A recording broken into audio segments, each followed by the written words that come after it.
Frères et sœurs, chers amis, nous célébrons en ce jour la solennité de l'Assomption de la Bienheureuse Vierge Marie. Comme l'a précisé le pape Pie XII en 1950, année de promulgation du dogme de l'Assomption, la Mère de Dieu, au terme de sa vie terrestre, a été élevée en son corps et en son âme à la gloire du ciel. Fin de citation. Cette Assomption de la Vierge découle directement de sa maternité divine. Dieu a préservé de la dégradation du tombeau le corps qui avait porté son propre Fils et mis au monde l'auteur de la vie, comme le rappellera, vous l'entendrez tout à l'heure, la préface de la messe de ce jour. Or, nous célébrons cette solennité en un lieu qui n'est pas banal, ici, à l'île Bouchard, où ont eu lieu des événements en 1947, sur lesquels je reviendrai d'ailleurs cet après-midi. Mais nous célébrons aussi en un moment de l'histoire qui n'est pas banal non plus. Alors que tout semble comme nous tirer vers le bas, la solennité de ce jour nous invite à nourrir notre espérance en nous élevant afin de poursuivre notre marche vers en haut, c'est-à-dire notre but. Nous célébrons, oui, d'abord en un moment de l'histoire qui n'est pas simple, dans un contexte qui nous tire, je crois, vraiment vers le bas. Je ne vous apprends rien, bien entendu, de la complexité du temps dans lequel nous sommes. Nous en subissons les conséquences. Vous en subissez les conséquences, vous, vos enfants, vos petits-enfants, ceux que vous aimez. Et tout ne commence pas avec la pandémie qui frappe aujourd'hui tous les continents. Il y a plus d'un an et demi, lorsque j'arrivais en Touraine, j'avais déjà évoqué, lors de mon installation à la cathédrale de Tours, deux grandes questions qui marquent notre temps, qui marquent notre société. J'avais évoqué le réchauffement climatique, qui n'est pas une question secondaire ou une sorte de gadget ecclésial non plus, et dont les effets vont s'accroître, qui nous invite à développer, à rechercher de nouvelles manières de vivre que l'Évangile peut éclairer en invitant à des modes de vie plus sobres, plus vertueux, plus évangéliques. J'avais évoqué, paradoxalement, à côté du réchauffement climatique, le refroidissement social, c'est-à-dire la difficulté croissante à vivre ensemble dans une même société avec un accroissement des communautarismes, des violences, des tensions que tout observateur honnête peut constater. Depuis, bien entendu, est passé et s'est installé le virus que nous savons. Il nous a obligés à être confinés, à changer nos modes de vie, nos relations. Il a bousculé nos vies familiales, nos vies sociales et jusqu'à nos pratiques cultuelles par moments. Nous savons bien et nous découvrons combien cette pandémie, peu à peu, épuise, irrite, développe des conflits nouveaux, divise les populations, divise même jusqu'aux familles. De nombreux observateurs soulignent que la société en danger de fragmentation augmente encore dans cette perspective son risque. Il faut alors nous souvenir qu'ici, à l'île Bouchard, en 1947, ont eu lieu des événements sur lesquels notre Église ne s'est pas encore pleinement prononcée, mais qu'elle écoute avec attention. Ces événements nous disent que face à un risque politique et social grave, majeur, qui était celui du contexte de l'époque, la simple prière de quelques enfants auront un rôle décisif. Cela signifie que malgré toutes les conditions complexes, malgré tous les contextes difficiles, l'espérance est toujours possible.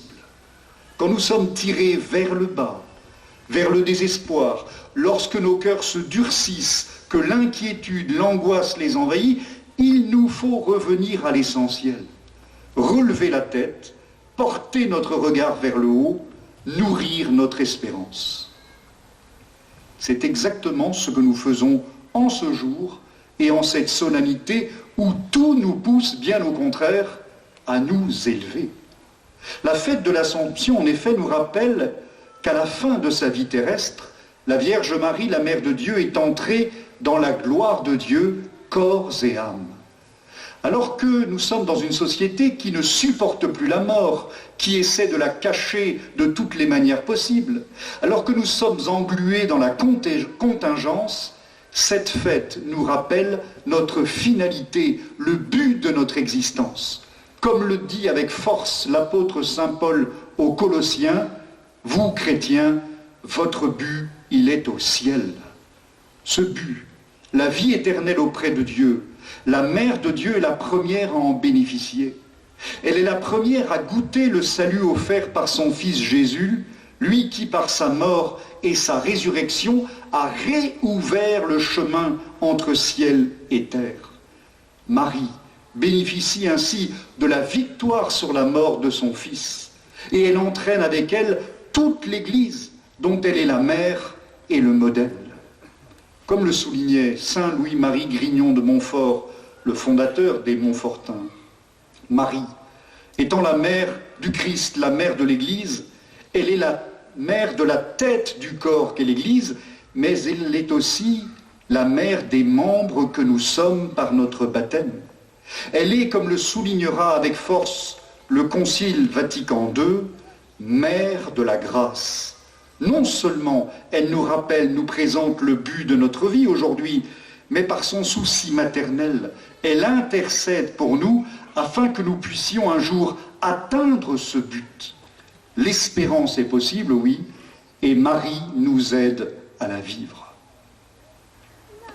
Les temps actuels nous tirent vers le bas.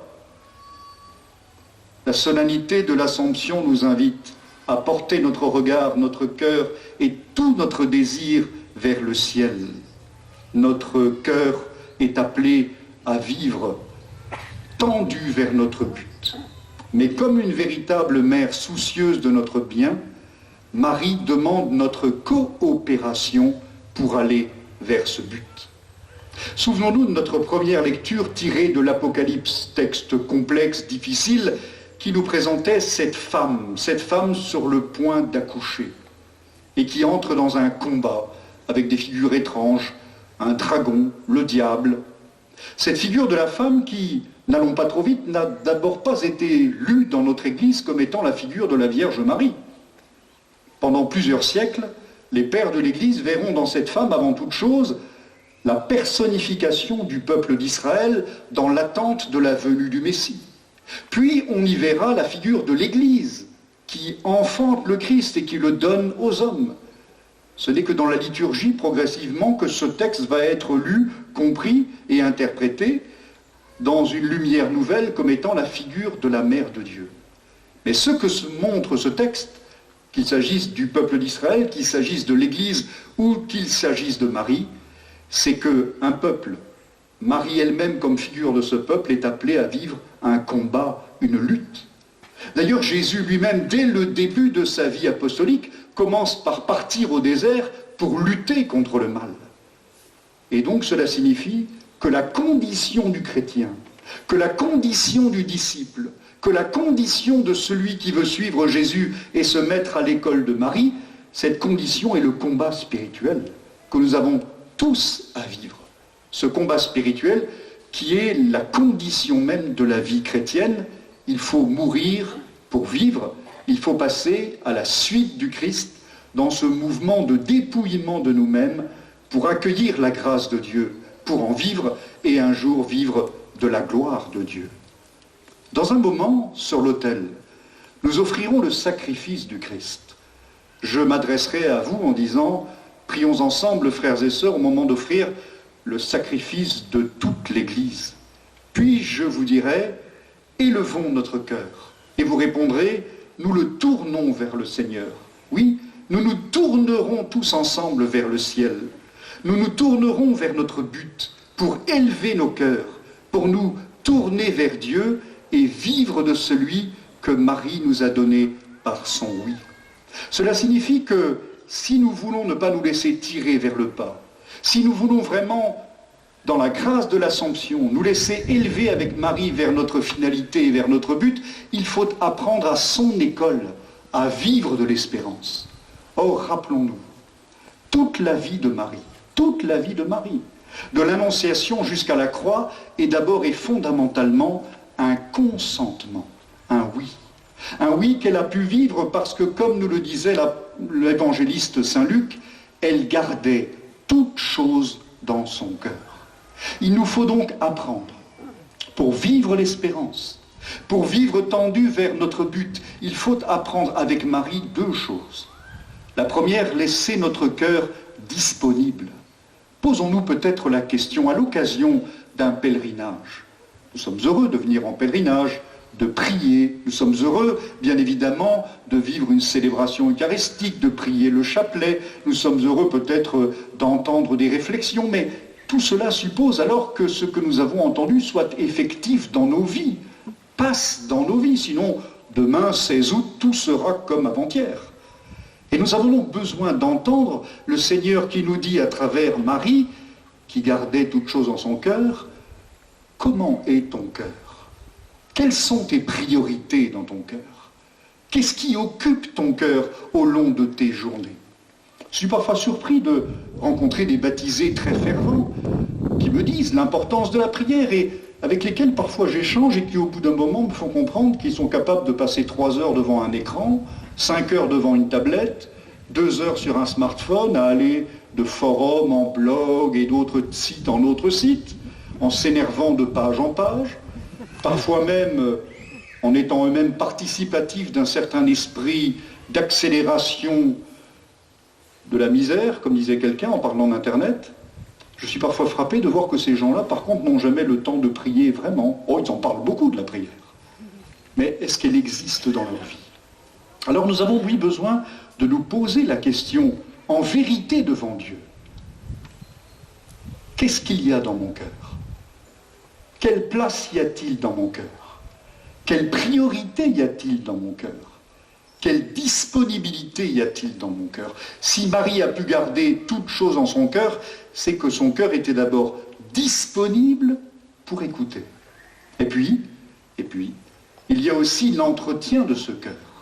Ce cœur disponible qui reçoit la grâce de Dieu et qui est appelé à recevoir la parole de l'Évangile pour connaître et aimer Jésus, pour vivre de lui et pour lui répondre dans une prière qui soit vraie, authentique. Non pas une petite prière, vous savez, comme ceux qui pensent parce qu'ils sont en basket et en short devant leur écran de télévision en train de regarder un match de football qu'ils font du sport. Vous en connaissez certainement des comme ça. Vous avez des gens comme ça qui parlent de la prière, mais qui n'en vivent jamais vraiment. Jésus nous dit dans le chapitre 18 de Saint Luc qu'il faut prier toujours, toujours, et ne jamais se décourager. Ici, à Notre-Dame de l'Île Bouchard, Marie, dans les événements que nous savons, nous parle dans les 2 tiers de son message de la prière. Prière fidèle, prière persévérante. C'est la condition même d'un cœur libre. Parce que c'est le dernier lieu de liberté véritable dont nous bénéficions. Parce que c'est dans ce lieu de liberté que se forge, que se maintient, que se déploie le lien unique que nous avons avec le Seigneur. Le fond de notre cœur est la porte d'entrée dans l'intimité de Dieu. Quand tu veux prier, ferme la porte et prie ton Père qui voit dans le secret. Il te le revaudra. C'est cela que le Seigneur attend de nous. C'est cela qui nous fortifie. C'est cela qui nourrit notre espérance. C'est cela qui nous oriente sans cesse vers notre but qui est au ciel, non pas pour nous enfuir, mais au contraire, comme Marie, pour savoir quelles sont les priorités. Nous l'avons entendu dans la visitation. Marie, qui garde toute chose en son cœur, est la première à partir en hâte pour aller servir sa cousine, c'est-à-dire que son cœur est authentique et il se reconnaît à quoi? Non pas à la langue qu'elle utilise pour prier ou l'orientation qu'elle utilise, mais cela se reconnaît par la charité concrète qui jaillit de son cœur. Demandons au Seigneur, ici, aujourd'hui, à l'île Bouchard, en célébrant l'Assomption de la Vierge Marie, d'apprendre et de réapprendre sans cesse à l'école de la Vierge, d'avoir un cœur libre, un cœur fondé en Dieu, un cœur qui est tourné vers le Seigneur et un cœur qui produit des fruits de charité. Amen.